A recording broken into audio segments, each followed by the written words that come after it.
First is the question that President Trump also keeps raising. Is NATO taking advantage of the U.S.? Well, I think you can argue the Europeans long have taken advantage of the U.S. in the sense that they've been able to rely on America, and that has reduced their incentive to invest in their own defense. If I was a European, I would do that, but I think Americans have a reason to be frustrated if European countries don't spend nearly as much as they could on the defense, but expect America to do so instead.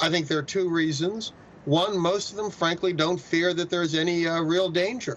I don't think Germany expects Russia to invade it, so why should it spend more? And second is, if they think the U.S. will take care of any problems, again, why should they spend more? They're acting very rationally, even if it seems unfair to the United States.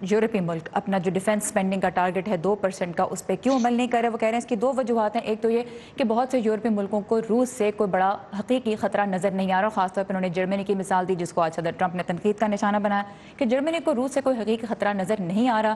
اور دوسری جانب وہی بات کہ جب امریکہ کی مدد وہ حاصل کر سکتے ہیں, جب امریکہ دفاع پہ اتنا اسپینڈ کر رہا ہے تو اس کی وجہ سے یورپی ملکوں کو زیادہ اپنے دفاع پہ خرچ کرنے کی ضرورت محسوس نہیں ہو رہی. So Doug, now that President Trump has consistently been complaining about this on Twitter. He has been criticizing NATO, and also during this summit he has again and again very openly criticized NATO. Will his pressure help or hurt his cause and also the cause of NATO? Well, I think we're seeing the Europeans spending more. At least part of that is in response to his criticism. The problem, of course, is it's not a lot more. It doesn't really change things dramatically. And, you know, a worse personal relationship may result in some of those countries deciding to resist the United States, especially on trade issues, even though they might be more willing to help us if he had a better relationship. سو ڈگ کہتے ہیں کہ جہاں تک اس بات کا تعلق ہے کہ صدر ٹرمپ کی جانب سے جو نیٹو پہ دباؤ ڈالا جا رہا ہے اور جو تنقید کی جا رہی ہے اس کے کیا نتائج سامنے آ سکتے ہیں, تو وہ کہتے ہیں کہ کچھ ملکوں نے اپنے جو دفاعی اخراجات ہیں ان میں کچھ اضافہ تو کیا ہے اور اس کی وجہ صدر ٹرمپ کی جانب سے تنقید ہی ہے. اور دوسرا ان کا یہ بھی کہنا ہے کہ صدر کے دباؤ کا زیادہ اچھا اثر پڑ سکتا تھا اگر دیگر ملکوں کے جو لیڈرز ہیں ان کے ساتھ اس وقت امریکہ کے تعلقات اچھے ہوتے. جیسا کہ ہم نے پہلے بھی ذکر کیا تھا کہ تجارتی پالیسیوں کو, ٹیرفز کو لے کے اس وقت تعلقات امریکہ کے دیگر ملکوں کے ساتھ کچھ تناؤ کا شکار ہیں. اگر ایسا نہ ہوتا تو بھی یہ کنٹریز کچھ بہتر اسپینڈ کر سکتے تھے, لیکن فی الحال ڈگ کا کہنا ہے کہ وہ ریزسٹ کر سکتے ہیں صدر ٹرمپ کی کوششوں کو, وہ ان پہ کہہ لیجیے کہ مخالفت کھڑی کر سکتے ہیں. ڈگ Bandow was with us from Cato Institute. Doug, we really appreciate your time and your insight. اور نیٹو اجلاس سے کچھ دیر قبل برطانوی وزیر اعظم ٹریسا مے نے افغانستان میں مزید فوجی بھیجنے کا اعلان کیا. برطانیہ 440 مزید فوجی بھیجنے کا ارادہ کر رہا ہے, جس سے افغانستان میں تعینات اس کے فوجیوں کی کل تعداد 1100 تک ہو جائے گی. دوسری جانب خبر رساں ادارے روئٹرز کے مطابق ٹرمپ انتظامیہ بھی حوصلے میں کسی بڑی اور حالات میں کسی بڑی تبدیلی نہ آنے کے باعث اپنی افغان حکمت عملی بدلنے پر اب غور کر رہی ہے. پچھلے 17 سالوں کے دوران امریکہ انسداد دہشت گردی پر تقریباً 2800 ارب ڈالرز خرچ کر چکا ہے, جس کا بڑا حصہ افغانستان میں استعمال ہوا. اس دوران مختلف امریکی صدور کی افغان پالیسی ترجیحات اور ان میں پاکستان کے کردار کا جائزہ لے رہی ہیں صبا شاہ خان. اگر دہشت گردی کے خلاف جنگ میں 17 سالوں کے خرچ کا موازنہ کیا جائے تو سب سے زیادہ 2008 یعنی صدر بش کے آخری سال میں 260 ارب ڈالرز اور پھر صدر ٹرمپ کے پہلے سال میں 127 ارب ڈالرز خرچ کیے گئے. ماہرین کے مطابق بش انتظامیہ شروع میں صرف ملٹری طریقہ کار پر انحصار کرتی رہی, جبکہ صدر اوباما کے دور میں ڈرون حملے عروج پر رہے, اور پھر صدر ٹرمپ نے اوباما انتظامیہ کے مسلسل اور فوری خطرے کے معیار کو ختم کر کے ملٹری کمانڈرز کو فیصلہ کرنے کا اختیار دے دیا. ٹرمپ انتظامیہ کا نقطہ نظر ان معاملات پر مختلف ہے. امریکہ دہشت گردی کے خلاف افغانستان میں جاری جنگ پر اب تک تقریباً 850 ارب ڈالرز خرچ کر چکا ہے, لیکن افغانستان میں امن کا حصول اب بھی ایک چیلنج ہے اور افغانستان اور امریکہ اس کا ذمہ دار پاکستان کو ٹھہراتے ہیں. جنگ میں پاکستان کے رول کے بارے میں وہ کیا سوچتے ہیں یہ تو واضح ہے, لیکن ہمیں یہ نہیں پتا کہ یہ تعلق پاکستان کو حقانی نیٹ ورک کے خلاف مزید ایکشن لینے پر کس طرح سے آمادہ کرے گا. امریکہ پاکستان کو اس پر کیسے راضی کر رہا ہے کہ وہ دہشت گردی کے نیٹ ورک کو ختم کرے, اور امریکہ کو اس کا یقین ہے کہ حقانی نیٹ ورک کو پاکستان اگر چاہے تو امن کے لیے راضی کرنے میں کلیدی کردار ادا کر سکتا ہے. پاکستان امن قائم کرنے کی کسی بھی کوشش کو خراب بھی کر سکتا ہے. بہترین صورتحال یہ ہوگی کہ طالبان کو وہ میز تک لائیں اور ان پر دباؤ ڈالیں. امریکی نقطہ نظر سے ان کی شمولیت ضروری ہے, لیکن کامیابی کے لیے ناکافی ہے. تو کیا پاکستان میں ہونے والے انتخابات سے امریکہ کی توقعات پوری ہو سکیں گی؟ امریکہ کو پاکستان سے افغانستان کے معاملے پر تعاون نہ کرنے کی شکایت رہی ہے, تو کیا مستقبل میں بننے والی حکومت امریکہ کی توقعات پوری کرنے کی متحمل ہوگی؟ کیا آنے والی حکومت لشکر طیبہ اور حقانی نیٹ ورک کے خلاف کارروائی کرنے میں کامیاب رہے گی؟ تو میرے خیال میں کوئی بھی آنے والی حکومت اسٹیبلشمنٹ کی مرضی کے بغیر ایسا نہیں کر پائے گی. وہ کہتے ہیں کہ پاکستان میں بننے والی حکومت اگر امریکہ کے ساتھ سخت رویے کے وعدے پر اقتدار میں آتی ہے تو دونوں ملکوں کے درمیان حالات مزید بگڑ سکتے ہیں. پاکستان اور افغانستان کی امن کے لیے جاری مشترکہ کوششیں اور طالبان کی امریکہ کے ساتھ مذاکرات کی امید بظاہر جہاں پاکستان اور افغانستان کے تعلقات بہتری کی سمت جاتے نظر آتے ہیں، وہیں واشنگٹن میں ماہرین امریکہ کے طالبان اور پاکستان کے ساتھ تعلقات میں ٹھوس پیش رفت نہیں دیکھتے۔ Saba Shah Khan, Voice of America, Washington. Organisation of Islamic Cooperation کے تحت مسلم علماء کے ایک اجلاس میں افغان طالبان پر زور دیا گیا ہے کہ وہ انتشار کے خاتمے کے لیے مذاکرات کی میز پر آئیں، کیونکہ اس مسئلے کا بقول ان کے کوئی عسکری حل نہیں۔ افغان صدر اشرف غنی نے علماء کا ٹویٹر پر شکریہ ادا کیا کہ انہوں نے طالبان کی کارروائیوں کو فتنہ قرار دیا ہے۔ مختلف ملکوں سے تعلق رکھنے والے تقریباً 100 عالم دین سعودی عرب میں 2 روزہ اجلاس میں شرکت کے لیے جمع ہوئے۔ طالبان نے خبردار کیا تھا کہ ان کی سرگرمیوں کو جہاد کے سوا کچھ اور نہ قرار دیا جائے۔ اور پشاور میں کل شام عوامی نیشنل پارٹی کے ایک انتخابی جلسے پر خودکش حملے میں ہلاک ہونے والے پارٹی کے رہنما اور صوبائی اسمبلی کے حلقے پی کے 78 کے امیدوار ہارون بلور کو آج سپرد خاک کر دیا گیا۔ حملے سے اب تک کم از کم 21 افراد ہلاک ہو چکے ہیں، جبکہ 74 زخمیوں میں سے بعض کی حالت نازک ہے۔ کل عدم تحریک طالبان پاکستان نے اس حملے کی ذمہ داری قبول کی ہے۔ عوامی نیشنل پارٹی کے قائد اسفندیار ولی نے کہا ہے کہ ان کی جماعت اس سانحے کے باوجود الیکشن میں حصہ لے گی۔ خیبر پختونخوا کے نگراں وزیر اعلیٰ جسٹس ریٹائرڈ دوست محمد خان کے زیر صدارت کابینہ کے ایک ہنگامی اجلاس میں انتخابی مہم کے دوران امن و امان قائم رکھنے کے لیے بھی اقدامات پر غور کیا گیا۔ پاکستان سمیت دنیا بھر سے اہم خبروں اور تازہ ترین معلومات کے لیے آئیے ہماری ویب سائٹ urduvoa.com پر، جہاں 2018 کے الیکشن کے بارے میں آپ تازہ ترین معلومات حاصل کر سکتے ہیں، اور اس پیج پر پاکستان کے سیاسی منظرنامے کی تازہ ترین صورتحال بھی آپ پڑھ سکتے ہیں، اور اس پہ ماہرین کی بھی رائے آپ کے لیے موجود ہے۔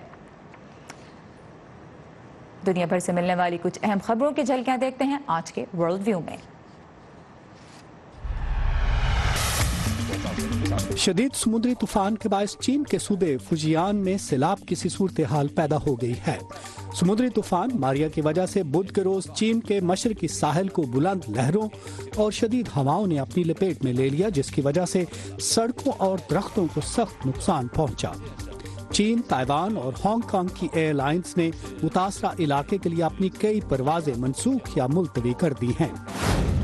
جاپان کے وزیر اعظم شنزو ایبے نے بدھ کے روز طوفان زدہ علاقے کا دورہ کیا، جہاں ریکارڈ بارشوں کے باعث 179 افراد ہلاک ہو چکے ہیں اور ہزاروں ابھی بھی محفوظ پناہ گاہوں میں پڑے ہوئے ہیں۔ ایبے نے قدرتی آفت سے ہونے والے نقصان کی وجہ سے اپنا بیرونی دورہ منسوخ کیا اور طوفان زدہ علاقے اوکایاما کا دورہ کیا۔ الگ راستہ اپنا رہی ہے۔ ٹیرفز کی پالیسی، ایران جوہری معاہدہ، پیرس ماحولیاتی معاہدہ، ان سب پر امریکہ کی پوزیشن دیگر ملکوں سے مختلف ہے، اور اب شیر خوار بچوں کی صحت کے معاملے پر بھی امریکہ سب سے الگ کھڑا ہے۔ 40 سال کی تحقیق یہ ثابت کرتی ہے کہ بچوں کے لیے ماں کے دودھ سے بہتر اور کچھ نہیں۔ اس کا نیم البدل بنانے والی کمپنیوں کو غلط اور گمراہ کن معلومات پھیلانے سے روکنے کے لیے حال ہی میں اقوام متحدہ کی ورلڈ ہیلتھ اسمبلی میں بچوں کو ماں کا دودھ پلانے سے متعلق ایک قرارداد پیش کی گئی۔